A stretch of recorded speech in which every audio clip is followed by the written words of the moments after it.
This is Man's New Hope.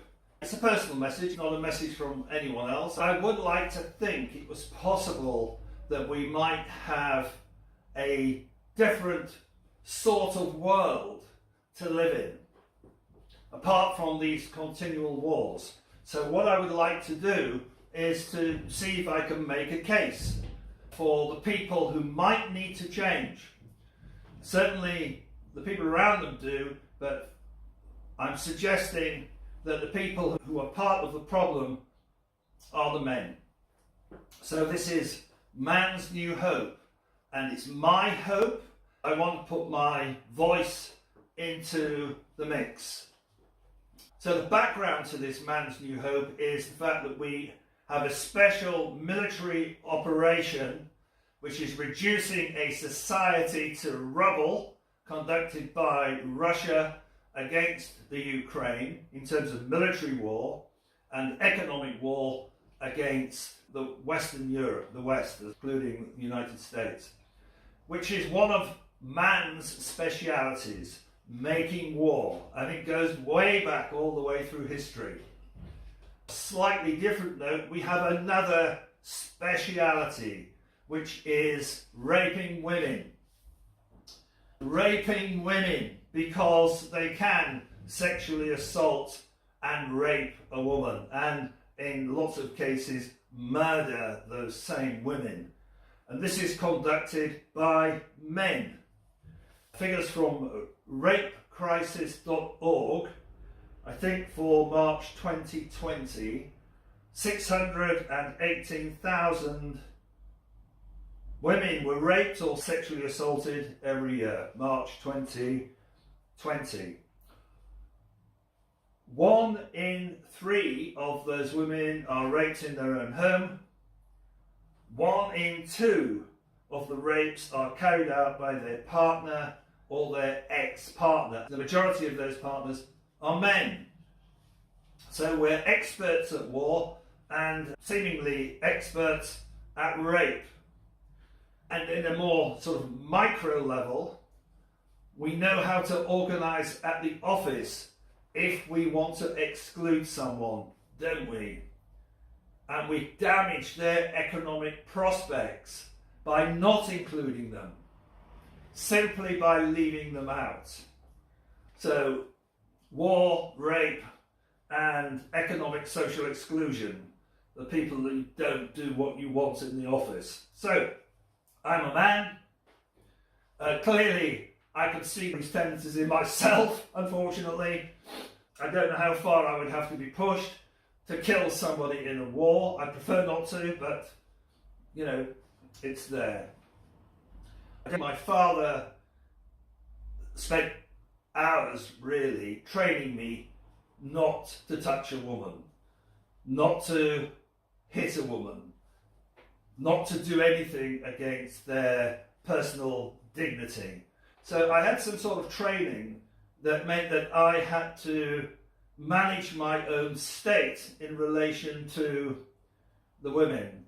But it did take some training, and it wasn't helped by the fact that men were not allowed to feel. We were allowed to be tough, we were allowed to do contact sports, we were allowed to fight back against other men. This is my upbringing. But we weren't allowed to feel, and I'll tell you a story. I didn't realise that I was carrying this tradition on. I went to a garden party at my sister's house, and we were outside on the lawn, and I was standing on the far side of the lawn with my father. We were just chatting. He's a big man like me, so you can imagine. There's a large empty space, and my nephew, probably about 4 or 5, between 2 and 3 foot tall, on the other side, starts running towards his grandfather. He goes run, run, run, run, run, then his legs buckled and he splattered onto the floor. And he burst out crying. But he'd fallen at the feet of 2 6-foot men who looked at him with stony faces. Not a word was said, but he got the message. He had to get up, shut up, and get up and carry on. And his face turned from that beautiful expression of a young child crying, to stone. His face turned to stone. He got up and he ran in the opposite direction back to his mother. And I noticed that I was thinking, okay, you've fallen, get up. No time for the tears, just get up, do it again. Okay, so we hear about these cliches, men don't cry. Well, in my case, men didn't cry. Now, if you can imagine water running through rock that's resisting it, eventually the rock is going to crack. It can't resist the water forever. And so in later life, I had to do quite a bit of work about learning to feel and learning to articulate myself so that my feelings didn't explode over everybody else. And I think that this is a large part of the problem we have for men who are disadvantaged because they're not allowed their feeling nature, even though they have one. And they're supposed to pack it away and forget about it. So my new hope is that we recognize this problem and start to educate our young men in the full range of their abilities. Certainly I enjoyed contact sports.